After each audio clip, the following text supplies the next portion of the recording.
ನಮಸ್ಕಾರ ವೀಕ್ಷಕರೇ, power punch ವಿಶೇಷ ಕಾರ್ಯಕ್ರಮಕ್ಕೆ ಆತ್ಮೀಯ ಸ್ವಾಗತ. ನಾನ್ ಸಿಂಧೂರ.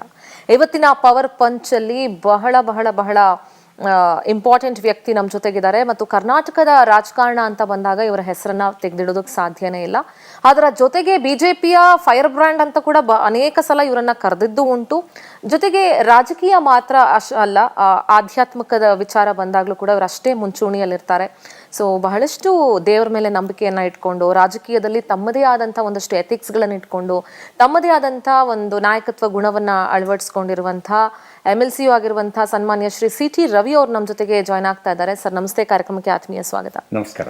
CT ರವಿ ಅಂತ ಬಂದ ತಕ್ಷಣ ಬಹಳ ನೇರ, ಬಹಳ ನಿಷ್ಠೂರ. ಹೇಗೆ ಅನಿಸ್ತಾ ಇದೆ ನಿಮಗೆ ಅಟ್ ಪ್ರೆಸೆಂಟ್? ಸುಮ್ಮನೆ ಈಗಿನ ವಾತಾವರಣ, ರಾಜಕೀಯ ವಾತಾವರಣ ಇರ್ಬೋದು, ರಾಜ್ಯದ ವಾತಾವರಣ ಇರ್ಬೋದು, BJP ವಾತಾವರಣ ಇರ್ಬೋದು, ಸುಮ್ಮನೆ ಕೇಳ್ತಾ ಇದ್ದೀನಿ ಜನರಲ್ ಆಗಿ. ದೇಶದ ರಾಜಕಾರಣದಲ್ಲಿ BJPನ ತೆಗೆದಿಟ್ಟು ರಾಜಕಾರಣ ಮಾಡೋಕ್ಕಾಗಲ್ಲ. ನಾನು BJP ಕಾರ್ಯಕರ್ತ, ಹಾಗಾಗಿ BJP ಕಾರ್ಯಕರ್ತ ಆಗಿರೋದ್ರಿಂದ ನನ್ನನ್ನು ತೆಗೆದಿಟ್ಟು ರಾಜಕಾರಣ ಮಾಡೋಕ್ಕಾಗಲ್ಲ.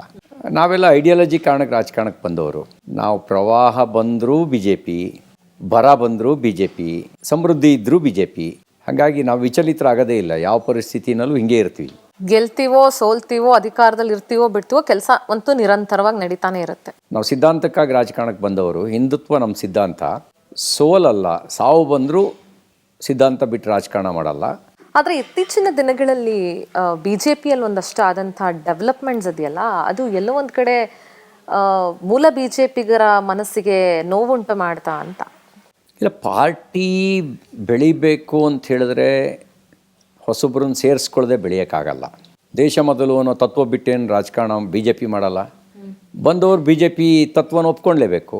ಬಂದವ್ರನ್ನ ಈ ಒಂದು ಸಿದ್ಧಾಂತಕ್ಕೆ ಮೌಲ್ಡ್ ಮಾಡೋ ಕೆಲಸ ಆಗಬೇಕು. ಆ ಮೌಲ್ಡ್ ಮಾಡೋ ಕೆಲಸ ಆಗ್ತಾ ಇದೆಯಾ BJPಲಿ ಅಟ್ ಪ್ರೆಸೆಂಟ್? ನಿರಂತರವಾಗಿ ನಡೀತಾನೆ ಇರುತ್ತೆ, ನಿರಂತರ ಪ್ರಕ್ರಿಯೆ. ಕೆಲವ್ರು ಮೌಲ್ಡ್ ಆಗ್ತಾರೆ, ಕೆಲವ್ರು ಆಗಲ್ಲ. ಮೌಲ್ಡ್ ಮಾಡಬೇಕಾದವರೇ ಮೌಲ್ಡ್ ಆಗಿಲ್ಲ ಅಂದಾಗ ಹಾಗೇನಿಲ್ಲ ನೋಡಿ. ವ್ಯಕ್ತಿ ಯಾವತ್ತಿಗೂ ಪರಿಪೂರ್ಣ ಅಲ್ಲ. ವ್ಯಕ್ತಿ ಇರೋದರಿಂದಾಗಿ ಅವನ್ನ ಒಟ್ಟಾಗಿ ಹಿರಿಯಾಗಿ ಸ್ವೀಕಾರ ಮಾಡಬೇಕು. ನಾವು ಅವನ್ನ ಸಾಮರ್ಥ್ಯ ಮಾತ್ರ ತಗೊಳ್ತೀವಿ, ದೌರ್ಬಲ್ಯ ತಗೊಳಕ್ಕಾಗಲ್ಲ ಅಂತ ಹೇಳೋಕ್ಕಾಗಲ್ಲ.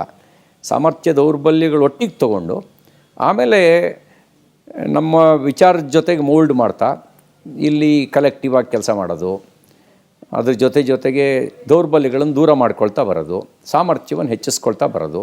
ಹಾಗೆ ಸಾಮರ್ಥ್ಯವನ್ನು ಹೆಚ್ಚಿಸ್ಕೊಳ್ತಾ ದೌರ್ಬಲ್ಯಗಳನ್ನು ದೂರ ಮಾಡ್ಕೊಳ್ತಾ ಬಂದರೆ ಪರಿಪೂರ್ಣತೆ ಕಡೆಗೆ ಹೋಗ್ಬೋದು. ನಿರೀಕ್ಷೆ ಮಾಡಿದ ಸಾಧನೆಯನ್ನು ಮಾಡಲಿಕ್ಕೆ ಸಾಧ್ಯ ಆಗುತ್ತೆ. ನೀವೊಬ್ಬರ ಕಟ್ಟ BJPಗನಾಗಿ ಇತ್ತೀಚಿನ BJPಯ ಡೆವಲಪ್ಮೆಂಟ್ ನಿಮಗೆ ಸಮಾಧಾನ ತಂದುಕೊಟ್ಟಿದೆಯಾ? ನೀವು ಯಾವುದ್ರ ಬಗ್ಗೆ ಹೇಳ್ತಾ ಇದ್ದೀರೋ ನನಗೆ ಗೊತ್ತಿಲ್ಲ. ಮೋದಿಜಿ ಅಂತ ನೇತೃತ್ವ, ಯೋಗಿಜಿ ಅಂತ ಡೈನಾಮಿಕ್ ಲೀಡರ್ಶಿಪ್ಪು, ಅಮಿತ್ ಶಾ ಅಂತ ಚಾಣಕ್ಯ. ರಾಜ್ಯದ ವಿಚಾರಕ್ಕೆ ಬಂದಾಗ ರಾಜ್ಯದಲ್ಲೂ ಅಷ್ಟೇ ಗಟ್ಟಿ ನಾಯಕತ್ವ ಬೇಕು. ರಾಜ್ಯದ ವಿಚಾರಕ್ಕೆ ಬಂದಾಗಲೂ ಕೂಡ ನಾನು ಯಾವಾಗಲೂ ಒಂದು ಮಾತು ಹೇಳ್ತಾ ಇದ್ದೆ, ಇದೊಂದು ಟ್ರಾನ್ಸಿಸ್ಟ್ ಪೀರಿಯಡ್ ಅಂತ ಹೇಳಿ. ಅಂದರೆ ಪರಿಪೂರ್ಣತೆ ಕಡೆಗೆ ಹೋಗಬೇಕಾದ್ರೆ ಪ್ರಯೋಗಗಳು ನಡೀತವೆ. ರಾಜ್ಯದಲ್ಲೂ ಕೂಡ ನಾಯಕತ್ವಗಳ ಪ್ರಯೋಗ ನಡೀತಾನೇ ಬಂದಿದೆ. ಆ ಪ್ರಯೋಗಗಳ ನಲ್ಲೇ ಒಂದು ಪರಿಪೂರ್ಣ ನಾಯಕತ್ವ ಪ್ರಕಟ ಆಗತ್ತೆ. ಯಾರೋ ಒಬ್ಬರು ಇಡೀ ಪಕ್ಷವನ್ನು ದಡ ಮುಟ್ಟಿಸ್ಬಿಡ್ತಾರೆ ಅಂತ ಹೇಳೋಕ್ಕಾಗಲ್ಲ ಕರ್ನಾಟಕದಲ್ಲಿ. ಆದರೆ ಒಟ್ಟಿಗೆ ಸೇರೋದೇ ಕಷ್ಟ ಆಗೋಗಿದೆಯಲ್ಲ BJPಯಲ್ಲಿ? ಸೇರ್ತಾ ಇದ್ದೀವಿ, ಖಂಡಿತ ಇಲ್ಲ.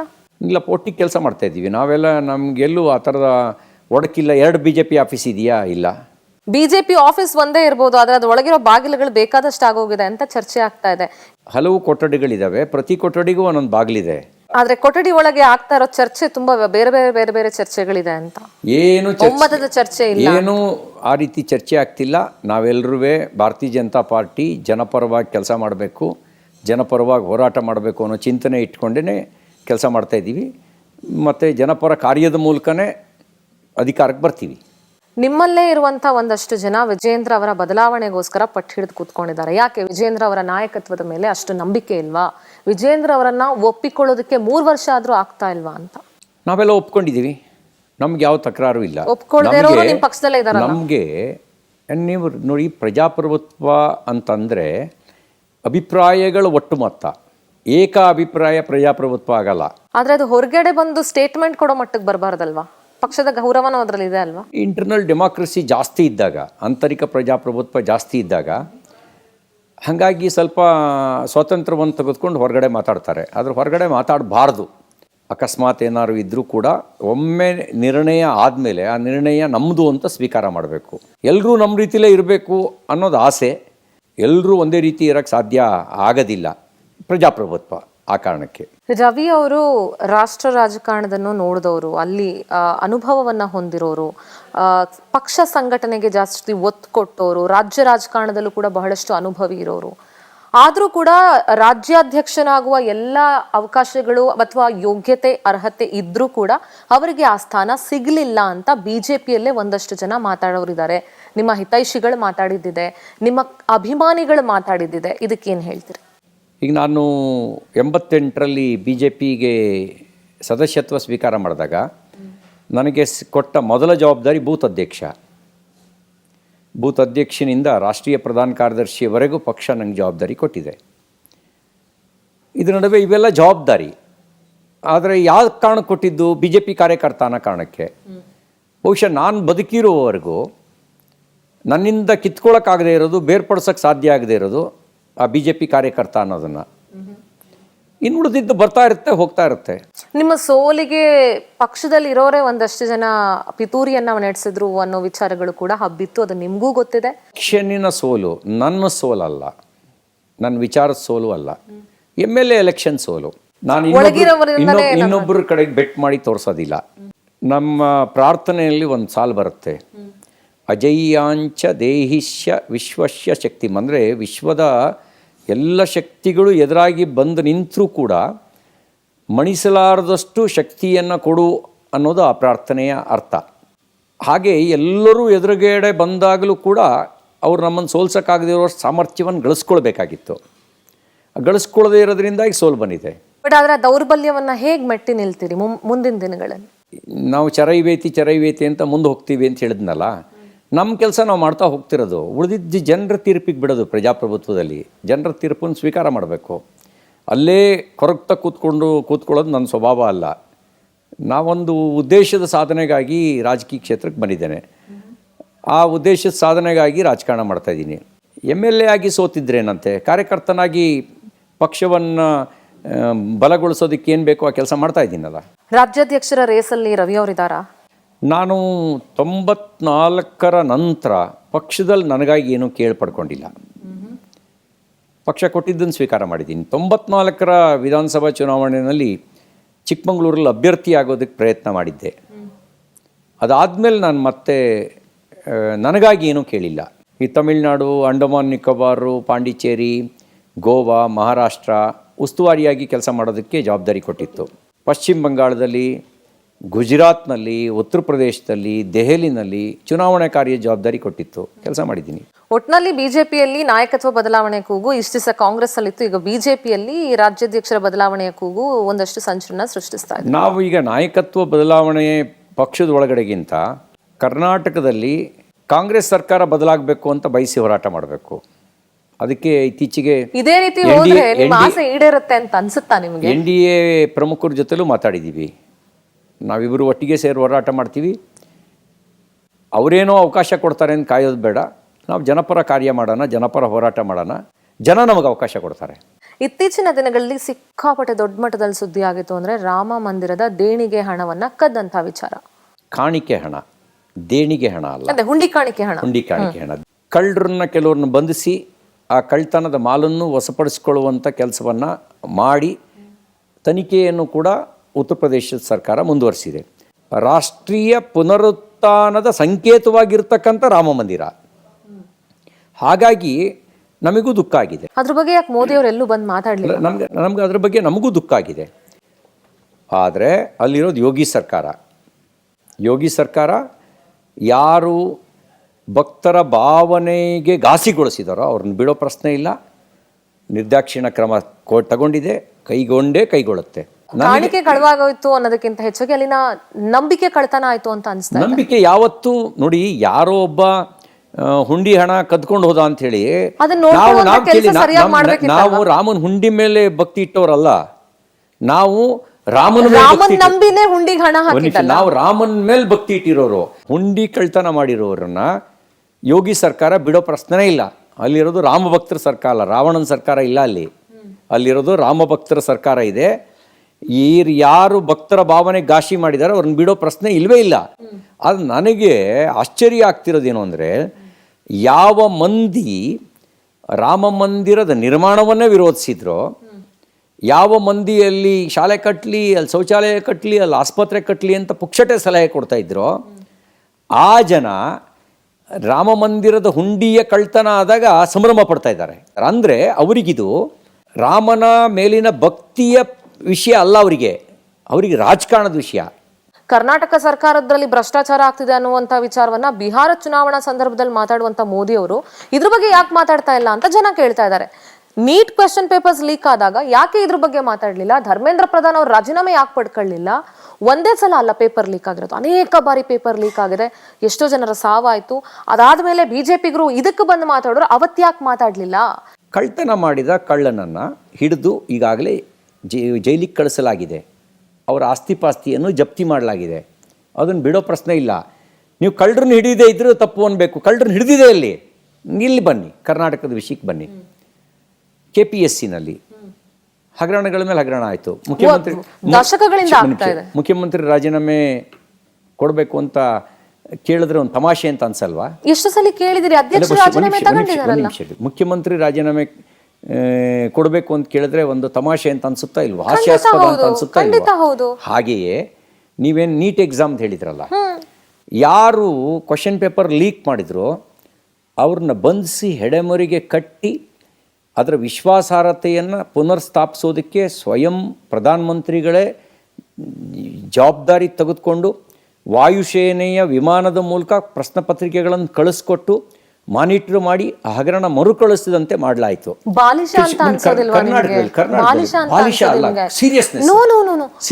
ಏರ್ ಫೋರ್ಸ್ ವಿಮಾನದಲ್ಲಿ ಒಂದು ಪ್ರಶ್ನೆ ಪತ್ರಿಕೆನ ಸಾಗಿಸಬೇಕು ಅಂದ್ರೆ ಅಂತ ದುಸ್ಥಿತಿ ಯಾಕೆ ಬಂತು?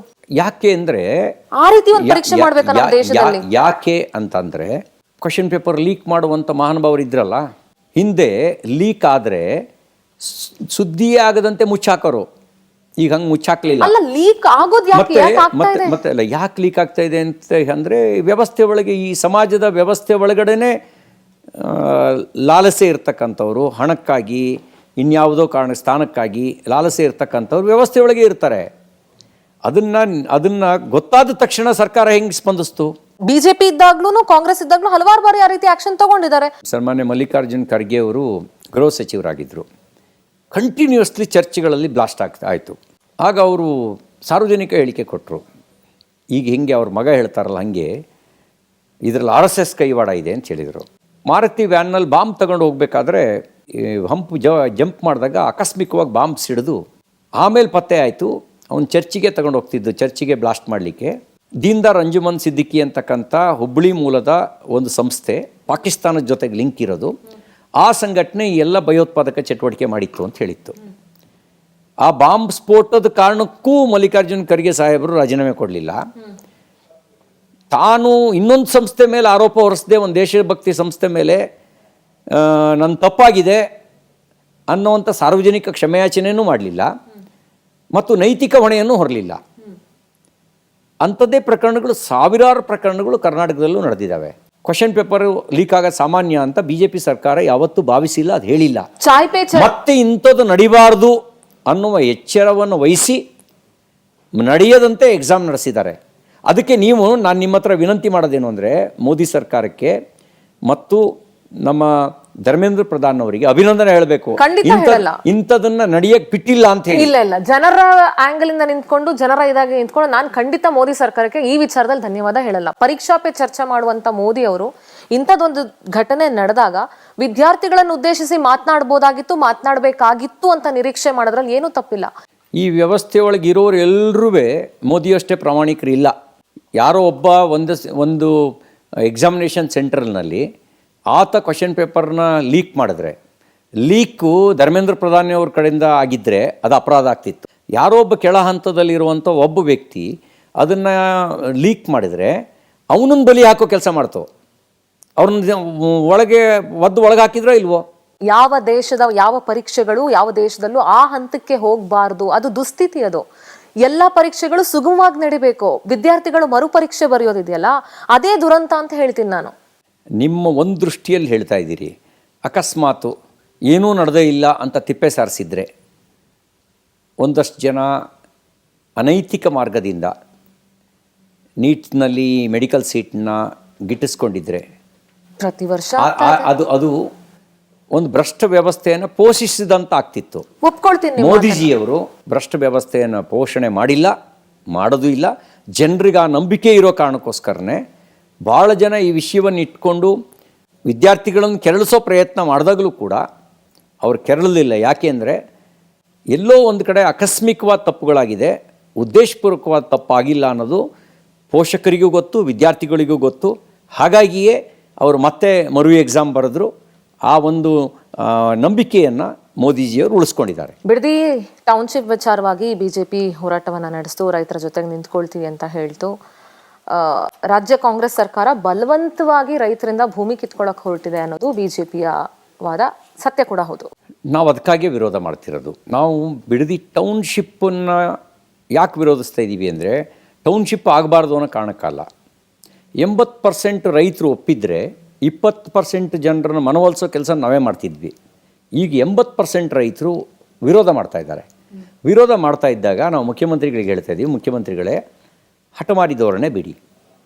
ಮತ್ತು ಪ್ರಜಾಪ್ರಭುತ್ವದಲ್ಲಿ ನಾನು ತೀರ್ಮಾನ ಮಾಡಿದ್ದೀನಿ, ಮಾಡೇ ಮಾಡ್ತೀನಿ, ಯಾರು ಬಂದರೂ ತಡೆಯೋಕ್ಕಾಗಲ್ಲ ಅನ್ನೋದು ಅಹಂಕಾರ ಆಗುತ್ತೆ, ಮತ್ತು ಅದು ಸರ್ವಾಧಿಕಾರಿ ಮನಸ್ಥಿತಿ ಆಗುತ್ತೆ. ಮತ್ತು ಪ್ರಜಾಪ್ರಭುತ್ವದಲ್ಲಿ ಅಹಂಕಾರ ರಾಜಕೀಯ ಅಧಂಪತನಕ್ಕೆ ಕಾರಣ ಆಗುತ್ತೆ. ಅವ್ರು ಹೇಳ್ತಿದ್ದಾರೆ ಕುಮಾರಸ್ವಾಮಿ ಅವರು ಅದನ್ನ ರೆಡ್ ಝೋನ್ ಮಾಡಿಬಿಟ್ರು, ನಮಗೆ ಬೇರೆ ಆಪ್ಷನ್ ಇಲ್ಲ. ರೈತರು ಕೃಷಿ ಮಾಡೋದಕ್ಕೆ ಯಾವ ಝೋನು ವಿರೋಧ ತೊಂದರೆ ಮಾಡಲ್ಲ. ರೈತರ ಬದುಕನ್ನು ಸಮಾಧಿ ಮಾಡಿ ಬರುವಂಥ ಟೌನ್ಶಿಪ್ಪಿನ ಅವಶ್ಯಕತೆ ಇಲ್ಲ. ನೀವು ಟೌನ್ಶಿಪ್ ಮಾಡಬೇಕು ಅಂದರೆ ಎಲ್ಲಿ 90% ಕನ್ಸೆಂಟ್ ಇರುತ್ತೋ ಅಲ್ಲೋಗಿ ಮಾಡಿ. ಕೆಂಪೇಗೌಡ ಲೇಔಟಿನ ಕತೆ ಏನಾಯಿತು? ಎಷ್ಟು ದಶಕಗಳ ಲೇಔಟು? ವಿಶ್ವೇಶ್ವರಯ್ಯ ಲೇಔಟಿನ ಕತೆ ಏನಾಯಿತು? ಒಂದು ವೈಟ್ ಪೇಪರ್ ತನ್ನಿ. ಕೆಂಪೇಗೌಡ ಲೇಔಟ್ನಲ್ಲಿ ಎಷ್ಟು ಡಿನೋಟಿಫಿಕೇಷನ್ ಮಾಡಿದ್ರಿ? ಯಾರಿಗೆ ಮಾಡಿದ್ರಿ ಡಿನೋಟಿಫಿಕೇಷನು? ರೈತರಿಗೆ ಮಾಡಿದ್ರಾ? ರಿಯಲ್ ಎಸ್ಟೇಟ್ ಮಾಫಿಯಾಕ್ಕೆ ಮಾಡಿದ್ರಿ ಡಿನೋಟಿಫಿಕೇಷನ್ನ? ಭೂಮಿ ಯಾರ್ದು? ಸರ್ಕಾರದ್ದು. ಗ್ರಾಂಟ್ ಯಾರಿಗೆ ಮಾಡಿರೋದು? ಚೇಲಾಗಳಿಗೆ. ಕಾಂಪನ್ಸೇಷನ್ ಯಾರಿಗೆ? ಇವ್ರ ಜೋಬಿಗೆ. ಇದೆಲ್ಲ ಸ್ಕೀಮ್ ಇದೆ ಸರ್. ಈ ಸ್ಕೀಮೆಲ್ಲ ಇರೋದ್ರಿಂದಾಗಿ ಮಾಡೇ ಮಾಡ್ತೀನಿ ಅಂತ ಹೇಳ್ತಿದ್ದಾರೆ. ಬಿಜೆಪಿಯಲ್ಲಿ ಒಂದು ರಾಜ್ಯಾಧ್ಯಕ್ಷರು ಅಥವಾ ವಿಪಕ್ಷ ನಾಯಕರು ಆಗಬೇಕು ಅಂತಂದ್ರೆ ಎಫಿಷಿಯನ್ಸಿ ಇಂಪಾರ್ಟೆಂಟಾ, ಇನ್ಫ್ಲೂಯೆನ್ಸ್ ಇಂಪಾರ್ಟೆಂಟಾ? ಆಯಾ ಸಂದರ್ಭಕ್ಕೆ ತಕ್ಕಂತೆ ನೇತೃತ್ವವನ್ನು ಮುಂಚೂಣಿಗೆ ತರೋ ಕೆಲಸ ಮಾಡುತ್ತೆ. ಆ ಸಂದರ್ಭ ಸೈದ್ಧಾಂತಿಕತೆ ಮೇಲೆ ನಿಂತಿರುವಂಥ ಪಕ್ಷ ನಿಮ್ದು. ನಾನು ಹೇಳ್ತಾ ಇದ್ದೀನಲ್ಲ, ಆಯಾ ಸಂದರ್ಭಕ್ಕೆ ತಕ್ಕಂತೆ.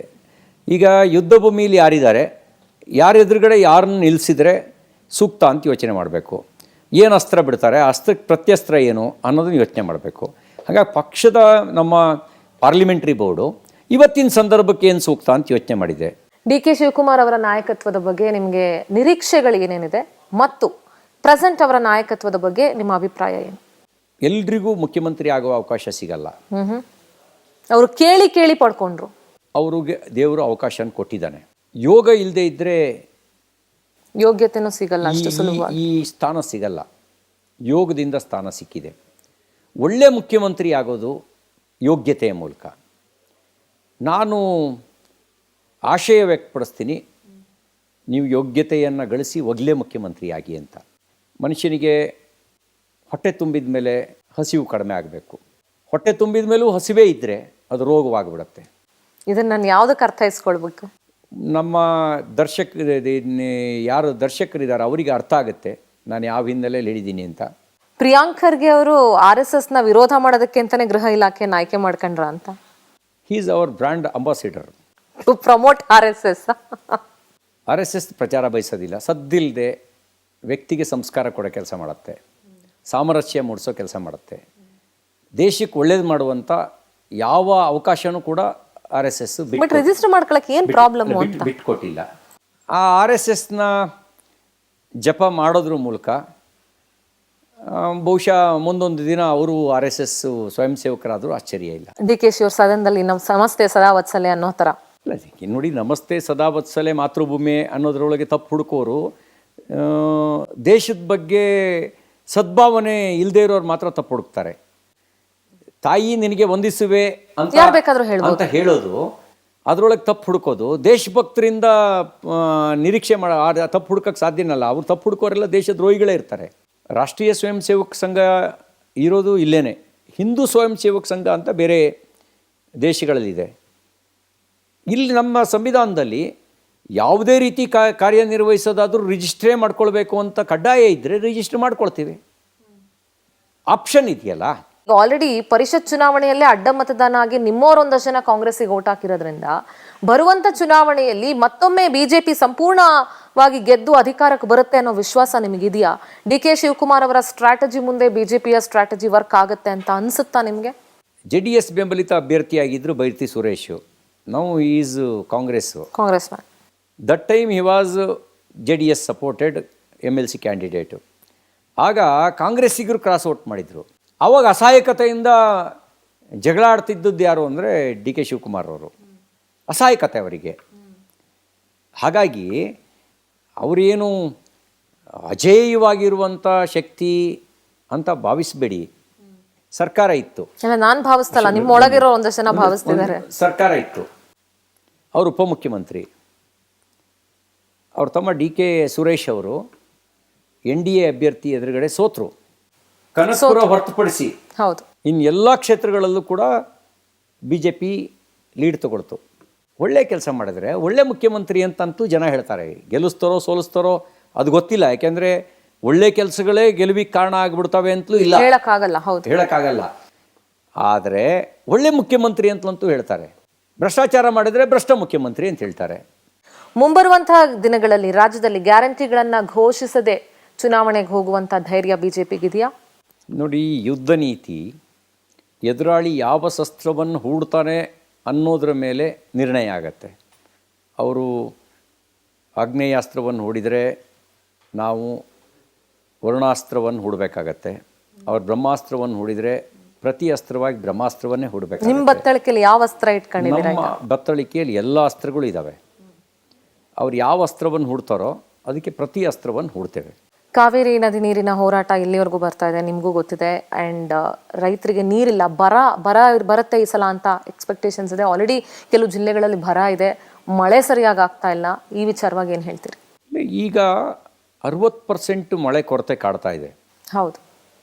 ಬಹುಶಃ ಮುಂದಿನ ವರ್ಷ ನಮ್ಮೆಲ್ರಿಗೂ ಒಂದು ಸವಾಲಿನ ವರ್ಷ. ನಾನು ಇದಕ್ಕೆ ಸರ್ಕಾರವನ್ನು ದೂಷಣೆ ಮಾಡಲ್ಲ. ನೀವು ಮೇವಿನ ಕೊರತೆ ಆಗದಂತೆ, ನೀರಿನ ಸಮಸ್ಯೆ ತಲೆದೋರದಂತೆ, ಜನ ಉದ್ಯೋಗವಿಲ್ಲದೆ ಗುಳೆ ಹೋಗದಂತೆ ಎಚ್ಚರ ವಹಿಸೋ ಕೆಲಸ ಮಾಡಬೇಕು. ಇದೆಲ್ಲ ಒಂದು ಚಾಲೆಂಜ್ ಅಂತ ಭಾವಿಸಬೇಕು. ಇವುಗಳನ್ನು ಚಾಲೆಂಜ್ ಆಗಿ ತೆಗೆದುಕೊಂಡು ನಾಯಕತ್ವದ ಪ್ರಕಟೀಕರಣ ಮಾಡಬೇಕು. ಜನರ ವಿಶ್ವಾಸವನ್ನು ಗೆಲ್ಲೋದಕ್ಕೆ ಮತ್ತು ಜನರಿಗೆ ಸಂಕಷ್ಟ ತಲೆದೋರದಂತೆ ನೋಡ್ಕೊಳ್ಳೋದಕ್ಕೆ ಇದೊಂದು ಅವಕಾಶ ಅಂತ ಭಾವಿಸಬೇಕು. ಕಳೆದ ಬಾರಿ ಮೋದಿಯವರೇ ಬಂದು ಇಲ್ಲಿ ಕ್ಯಾಂಪೇನ್ ಮಾಡಿದ್ರು ಕೂಡ ಬಿಜೆಪಿ ಗೆಲುವನ್ನು ಪಡ್ಕೊಳ್ಳಿಕ್ಕೆ ಸಾಧ್ಯ ಆಗಲಿಲ್ಲ. ಎಲ್ಲೊಂದು ಕಡೆ ಕರ್ನಾಟಕದಲ್ಲಿ ಮೋದಿಯವರ ವರ್ಚಸ್ಸು ಕಡಿಮೆ ಆಗ್ತಾ ಇದೆ. ಮೋದಿಯವರ ಹೆಸರನ್ನು ಒಂದನ್ನೇ ಇಟ್ಕೊಂಡು ಚುನಾವಣೆಗೆ ಬಿಜೆಪಿ ಹೋಗುವಂಥ ಸ್ಥಿತಿಯಲ್ಲಿ ರಾಜ್ಯದಲ್ಲಿಲ್ಲ.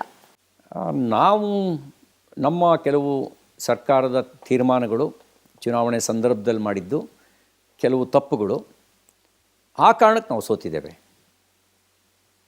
ಮೋದಿಯವ್ರ ಕಾರಣಕ್ಕೆ ಸೋತಿರೋದಲ್ಲ. ಮೋದಿಯವ್ರ ಕಾರಣಕ್ಕೆ ಇಷ್ಟಾರು ಸೀಟ್ ಬಂತು. ಇಲ್ಲಾಂದ್ರೆ ಅದು ಬರ್ತಾ ಇರಲಿಲ್ಲ ಅಂತೀರಾ? ನಮಗೆ ನಮ್ಮ ಕೆಲವು ತಪ್ಪುಗಳು ದೊಡ್ಡ ಹಾನಿಯನ್ನು ನಮ್ಮ ಪಕ್ಷಕ್ಕೆ ಮಾಡಿಬಿಟ್ಟಿದ್ದು. ಅಟ್ಲೀಸ್ಟ್ ಈಗಲಾದರೂ ಅದು ತಪ್ಪನ್ನು ತಿದ್ಕೊಂಡಿದೆ ಭಾಜಪ ಅಂತ ಅನ್ಸುತ್ತಾ ರಾಜ್ಯದಲ್ಲಿ ನಿಮಗೆ? ಖಂಡಿತವಾಗೂ ತಿದ್ಕೊಂಡಿದ್ದೀವಿ, ನಾವು ಅವಲೋಕನ ಮಾಡ್ಕೊಂಡಿದ್ದೀವಿ. ಆಲ್ರೈಟ್ ಸರ್, ಬಹಳಷ್ಟು ವಿಚಾರಗಳನ್ನು ನಿಮ್ಮ ಜೊತೆಗೆ ನಾನು ಚರ್ಚೆ ಮಾಡಿದೆ. ಲಾಸ್ಟಲ್ಲಿ ಒಂದೇ ಒಂದು ಪ್ರಶ್ನೆಗಳಂದರೆ, ನಾನು ಕೆಲವೊಂದು ಹೆಸರು ಹೇಳ್ತಾ ಹೋಗ್ತೀನಿ. ಆ ಹೆಸರು ಕೇಳಿದಾಗ ತಟ್ಟಂತ ನಿಮ್ಮ ಮನಸ್ಸಲ್ಲಿ ಏನು ಬರುತ್ತೆ ನನಗೆ ಅದನ್ನು ಉತ್ತರವನ್ನು ಹೇಳ್ತಾ ಹೋಗಿ. ತಟ್ಟಂತ ಉತ್ತರ ಬಂದರೆ ಹೇಳ್ತೀನಿ. ಆಯಿತು, ಆಲ್ ರೈಟ್. ಯಡಿಯೂರಪ್ಪ ರೈತ ನಾಯಕ, ಸಿದ್ದರಾಮಯ್ಯ ಒಂಥರ ಇಷ್ಟ ಆಗ್ತಾರೆ, ಸದಾನಂದ ಗೌಡರು ಸದಾ ನಗುಮುಖ, ಡಿ.ಕೆ. ಶಿವಕುಮಾರ್ ಟ್ಯಾಲೆಂಟೆಡ್, ಪ್ರಿಯಾಂಕರ್ಗೆ very kind of him, Lakshmi Hebbalkar ಅಕ್ಕ, ನಯನಾ ಮೋಟಮ್ಮ ತಂಗಿ, ಆ್ಯಂಡ್ ಎಂ.ಬಿ. ಪಾಟೀಲ್ರು. ಒಳ್ಳೆ ಅವಕಾಶ ಭಗವಂತ ಕೊಟ್ಟಿದ್ದಾನೆ ಅವರಿಗೆ. ವಿಜೇಂದ್ರ, ಸ್ನೇಹಿತ, ಸುನಿಲ್ ಕುಮಾರ್ ಒಡನಾಡಿ, ಶೋಭಾ ಕರಂದ್ಲಾಜೆ ಅಕ್ಕ, ಪಲ್ಲವಿ ಸಿಟಿ ರವಿ ಅವರು ಅರ್ಧಾಂಗಿ. ಮೈಸೂರು ದಸರಾದಲ್ಲಿ ಕಂಬಳ ಆಯೋಜನೆ ಬಗ್ಗೆ ನಿಮ್ಮ ಅಭಿಪ್ರಾಯ? ನಮ್ಮದೇ ರಾಜ್ಯದ ಒಂದು ಸಾಂಸ್ಕೃತಿಕ ಕ್ರೀಡೆ. ಕಂಬಳಕ್ಕೆ ಬಿ ಜೆ ಪಿಯ ವಿರೋಧ ಇಲ್ಲ. ಮೈಸೂರು ದಸರಾವನ್ನು ಇವತ್ತು ನಾಡ ಹಬ್ಬವಾಗಿ ನಾವು ಆಚರಿಸ್ತಾ ಇದ್ದೀವಿ. ನಾಡ ಹಬ್ಬದಲ್ಲಿ ನೂರಾರು ಥರದ ಈವೆಂಟ್ಗಳು ಅಲ್ಲಿ ನಡೀತವೆ. ಅದರಲ್ಲಿ ಇದು ಒಂದು ನನಗನ್ಸುತ್ತೆ ಅದರೊಳಗೆ ಇದು ಒಂದು. ಮತ್ತು ಹಿಂದೆ ದಸರಾವನ್ನು ಪ್ರಾರಂಭಿಸಿದವರು ಆಯಾ ಸಂದರ್ಭಕ್ಕೆ ಒಳ್ಳೆಯದು ಅಂತ ಅಂದ್ಕೊಂಡಿದ್ದನ್ನೆಲ್ಲ ಜೋಡಿಸ್ತಾನೆ ಬಂದಿದ್ದಾರೆ. ಹಿಂದೆ ಕುಸ್ತಿ ನಡೀತಿತ್ತು, ಈ ಕುಸ್ತಿ ಜೊತೆಗೆ ಕರಾಟೆಯೂ ಸ್ಪರ್ಧೆ ಇರುತ್ತೆ. All right Raviji, thank you so much. ಇಲ್ಲಿವರೆಗೂ ಬಂದು ನಮ್ಮ ಕಾರ್ಯಕ್ರಮದಲ್ಲಿ ಭಾಗಿಯಾಗಿ ಬಹಳ ಮುಕ್ತವಾಗಿ ಮಾತನಾಡಿದ್ರಿ. ಸೊ ನಿಮ್ಮ ಎಲ್ಲ ಆಶೋತ್ತರಗಳು ಏನೇನಿದೆ ಅದೆಲ್ಲವೂ ಈಡೇರಲಿ, ಇನ್ನೊಂದಷ್ಟು ಒಳ್ಳೆಯ ಸ್ಥಾನಮಾನಗಳು ನಿಮಗೆ ಪಕ್ಷದಲ್ಲಿ ಸಿಗಲಿ. BJPಯ ಕಟ್ಟಾಳಾಗಿ ಯಾವತ್ತೂ ಸಿದ್ಧಾಂತಕ್ಕೆ ಅಂಟ್ಕೊಂಡವರಂತೆ ನಿಂತವರು ನೀವು ಹೇಳ್ದಂಗೆ ನಿರಂತರವಾಗಿ ಕೆಲಸವನ್ನು ಮಾಡ್ಕೊಂಡು ಬಂದವರು. ಎಲ್ಲವೂ ಕೂಡ ಒಳಿತಾಗಲಿ ನಿಮಗೆ ಅಂತ ಶುಭ ಹಾರೈಸ್ತಾ ಧನ್ಯವಾದಗಳು. ತಮಗೂ ತಮ್ಮ ಮೂಲಕ ಎಲ್ಲ ದರ್ಶಕರಿಗೂ ಕೂಡ ಧನ್ಯವಾದಗಳನ್ನು ಹೇಳಕ್ಕೆ ಬಯಸ್ತೇನೆ. ಒಳ್ಳೆಯದಾಗಲಿ. ನಮಸ್ಕಾರ. ನೋಡಿದಲ್ಲ ವೀಕ್ಷಕರೇ, ಇದಿಷ್ಟು ಸಿಟಿ ರವಿ ಅವರ ಮಾತುಗಳಾಗಿತ್ತು. ಬಹಳ ಮುಕ್ತವಾಗಿ ಮಾತನಾಡಿದ್ರು, ಅನೇಕ ವಿಚಾರಗಳಿಗೆ ಮುಕ್ತವಾಗಿ, ಪ್ರಶ್ನೆಗಳಿಗೆ ಮುಕ್ತವಾಗಿ ಉತ್ತರಗಳನ್ನ ನೀಡಿದ್ರು. ನೋಡೋಣ ಮುಂದಿನ ದಿನಗಳಲ್ಲಿ BJP ಯಾವ ರೀತಿ ಪಕ್ಷ ಸಂಘಟನೆಯನ್ನ ಮಾಡಿ ರಾಜ್ಯದಲ್ಲಿ ಅಧಿಕಾರಕ್ಕೆ ಬರುತ್ತೋ ಇಲ್ವೋ ಕಾದ್ ನೋಡ್ಬೇಕಾಗತ್ತೆ. ಇದಾಗಿತ್ತು ಇವತ್ತಿನ ಪವರ್ ಪಂಚ್. ನೋಡ್ತಾರಿ ಪವರ್ ಟಿವಿ, ಇದು ನಿಮ್ಮ ಶಕ್ತಿ.